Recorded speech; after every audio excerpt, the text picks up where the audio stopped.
Beleza, galera? Vamos fazer a tarefa do módulo número 31. Primeira questão relativamente simples. Um bloquinho sendo puxado por uma força de tração de 80, formando um ângulo de 53 com a horizontal. Aí ele pergunta o trabalho dessa força aqui, tá bom? Trabalho de força constância... Trabalho de força constante, FED, cocô. A força 80, o deslocamento é 20, cosseno de 53 é 0,6. Isso dá 960, que está na sua alternativa C de casa. Lembrando que força é trabalho, né? E a unidade do trabalho no sistema internacional é o joule, tá bom? Então fica 960 joules. Bom, a próxima questão selecionada aí para você, ela pergunta a respeito do trabalho da força centrípeta, ok? Detalhe muito importante aqui para você, ó. A força centrípeta, ela é perpendicular à velocidade ou perpendicular ao deslocamento, ok? Não tem deslocamento nessa direção aqui, ó. Portanto, ela não realiza trabalho. Ou então você pode pensar assim. Se você jogar lá na formulinha, o ângulo que aparece aqui, ó, é 90 graus. Cosseno de 90 é zero, zero vezes qualquer coisa é zero, tá bom? Então não esquece disso. Sempre que uma força for perpendicular ao deslocamento, ou então perpendicular à velocidade, acaba dando na mesma, ela não realiza trabalho, tá bom? A próxima questão, ela fala do trabalho de uma força que não é constante. Por enquanto, a única ferramenta que a gente tem para calcular trabalho de uma força que não é constante é propriedade gráfica, tá bom? Lembrando que, para que você possa utilizar essa propriedade, a força aplicada, ela tem que estar na direção e sentido do deslocamento, tudo bem? Ó, então, dado um gráfico de força pelo deslocamento, a área é equivalente ao trabalho. Bom, a figura em questão é um trapézio. Para que você possa calcular a área de trapézio, você faz base maior mais base menor vezes a altura divide por 2. A base maior é 6, a base menor é 4, a altura é a distância entre as bases, é 5. Fazendo a continha, isso dá 25 joules, que está na tua alternativa D de dado. Bom, a próxima questão, selecionada na tarefa, questão 607, é muito parecida com a questão 603. Lá ele quer saber o trabalho da força de tração, lá no pêndulo simples. Como a força de tração é perpendicular à velocidade, já te expliquei no exercício 603, ela não realiza trabalho. Por isso, a resposta dá zero. Isso está na tua alternativa C de casa. Bom, o próximo exercício é um exercício muito bonitinho, tá? Muito bonitinho. Ele pede para que você estabeleça a comparação entre o trabalho realizado por essas três forças aqui, ó. Tá bom? As duas primeiras, F1 e F2, elas estão inclinadas. Aí, para você calcular o trabalho delas, você faz o FED cocô, tá? O FED cocô é para você calcular a componente da força na direção do deslocamento, que é o Fx. Se você analisar essas três forças aqui, ó, a componente horizontal, que é quem realiza trabalho, é a mesma em todos os casos. Vamos lá? Ó, o Fx é igual a F cosseno. Como você vai jogar na horizontal aqui, a componente horizontal de todo mundo tem o mesmo valor, tá? Aí, como todo mundo tem a mesma componente horizontal, ou seja, o mesmo Fx, tá vendo aqui, ó? A componente horizontal dos três é a mesma. Como o deslocamento de A até o B é o mesmo, se o Fx é o mesmo para todo mundo, se o deslocamento é o mesmo para todo mundo, então os trabalhos são iguais, tá bom? Lembrando que quem realiza trabalho é a componente da força na direção x. Isso está na alternativa C de casa. Bom, a próxima questãozinha selecionada para você, questão 614, tá? Tinha um bloquinho e esse bloquinho estava sendo puxado por uma força de 50 newtons, ok? Bom, aí acontecia o seguinte, Esse carinha aqui, ele se deslocava com uma velocidade constante, tá? Lá no seu exercício de número 14, ele se deslocava com a velocidade constante. Informação muito importante. Quando a velocidade se mantém constante, a força resultante é zero. Então, tudo que puxa para frente é igual a tudo que puxa para trás. Tá? Vamos lá? Vamos fazer assim, ó. Já que essa força está inclinada, eu vou jogar ela aqui na horizontal. Tá bom? Quando eu jogo ela na horizontal, lembra das aulas? Eu deito ela com ângulo. Com ângulo a gente usa cosseno. Com ângulo, cosseno. Então, eu vou colocar aqui, ó. 50 vezes cosseno de 60. Então, com isso, eu já sei que esse carinha aqui, ó, é quem puxa para frente. Se a força resultante é zero, tudo que puxa para frente, 50 vezes cosseno. É igual a tudo que puxa para trás. Quem está puxando para trás é o atrito. Tá? Então, já dá para analisar que o módulo dessas duas são iguais. Daria para fazer o FAT fazendo μ vezes a normal. Só que eu não tenho μ, não tenho a normal, então não vou mexer com isso aqui não. Tá? Então, vamos lá? Já que a velocidade é constante, tudo que puxa para frente, 50 vezes cosseno, é igual ao FAT. Então, já que eles são iguais, cosseno de 60 é meio. Meio vezes 50 acaba dando 25. Tá? Por que eu faço essa ginástica? Para poder encontrar o FAT. Por que eu preciso encontrar o FAT? Porque ele perguntou para a gente o trabalho da força de atrito. Tá? Bom, a força de atrito é constante. Trabalho de força constante fede cocô. Vamos lá? O atrito é 25, o deslocamento é 3. Agora vem um detalhe bem importante. No meu desenho, o deslocamento é para a esquerda, a força de atrito é para a direita. Então, o ângulo entre elas é 180. Cosseno de 180 é menos 1. Fazendo a continha, isso dá menos 75 joules, que está na alternativa D de dado. Exercício muito bom, hein? Ó, isso aqui é muito importante para você. Ao longo de todo o curso, tem um monte de exercício que faz essa abordagem. Não se esqueça, sempre que a velocidade é constante, a força resultante é zero. Tá bom? A próxima questão selecionada, questão 617 da Unicamp, questão muito boa. E nessa questão, tinha um cidadão que estava puxando uma caixinha, tá? E ele falava pra gente o seguinte: para que você coloque essa caixinha em movimento, você tem que vencer a força de atrito estático máxima, que é de 30 newtons, tá bom?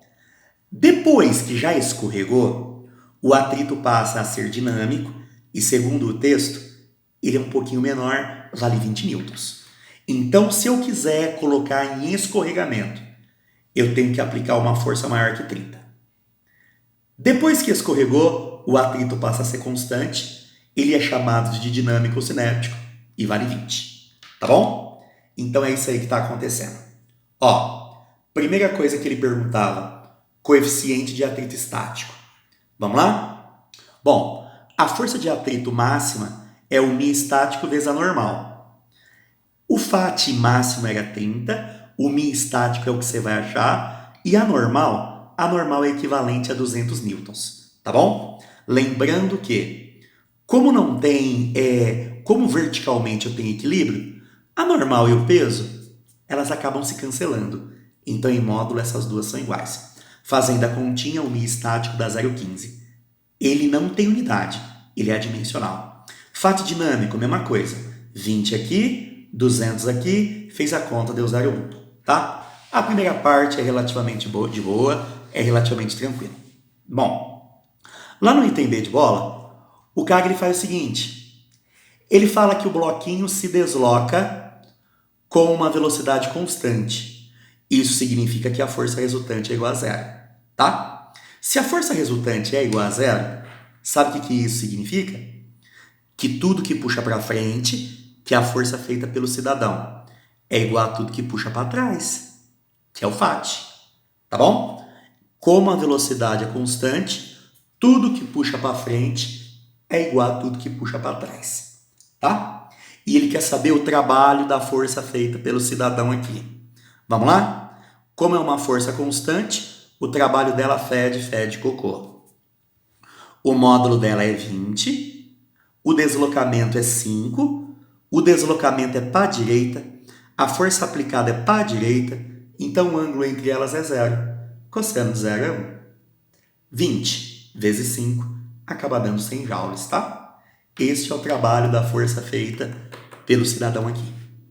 Bom, aí depois o cara ele quer saber o que acontece se a caixinha tivesse em repouso e eu aplico, por exemplo, uma força de 20.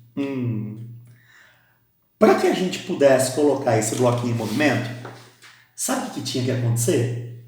A força aplicada ela tinha que ser maior que o atrito estático máximo. Se em um primeiro momento a força aplicada não ultrapassar o atrito estático máximo, o corpo permanece em repouso. Se ele permanece em repouso, não tem deslocamento. Se não tem deslocamento, então não tem trabalho.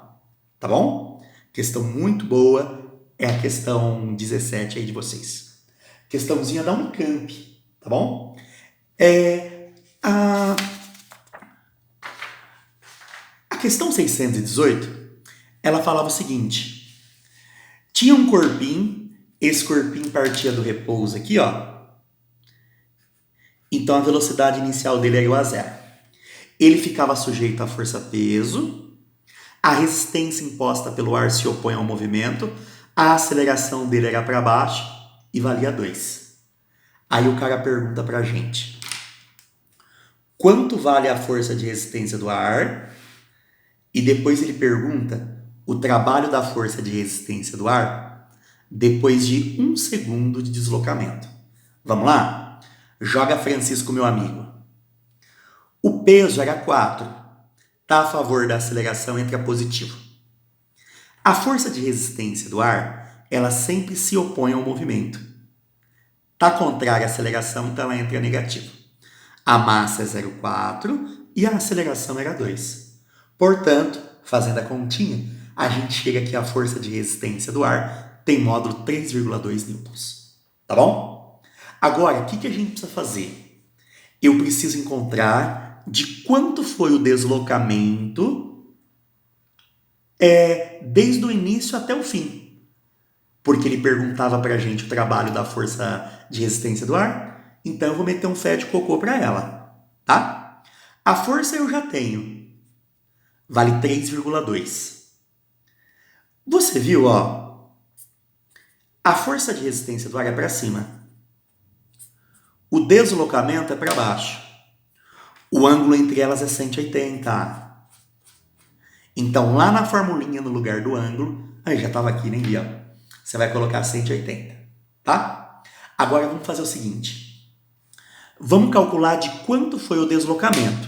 Afinal, eu já tenho o valor da força, eu já tenho o valor do ângulo, vai ficar faltando só o deslocamento. Bom, como eu tenho uma aceleração, você pode fazer por sorvetão. O deslocamento você pode colocar no lugar do ΔS, parte do repouso não tem velocidade inicial, tá? O 2 é a aceleração e o tempo, de acordo com o texto, é de 1 segundo. Corto o 2 de cima, 2 de baixo, então o deslocamento é 1. Tem uma força, 3,2. Tem o deslocamento, 1. Cosseno de 180 menos 1. Isso dá que o trabalho da força de resistência do ar é menos 3,6 joules. Só que o cidadão quer saber em módulo, então você marca aí a alternativa D de dado. Tá bom? Uma questão muito boa, uma questão muito completa. Mistura move, aplicações de lei de Newton e trabalho também. Tá? Questão muito boa. A última questão falava do seguinte: ele desenhava um carrinho aí para você, tá?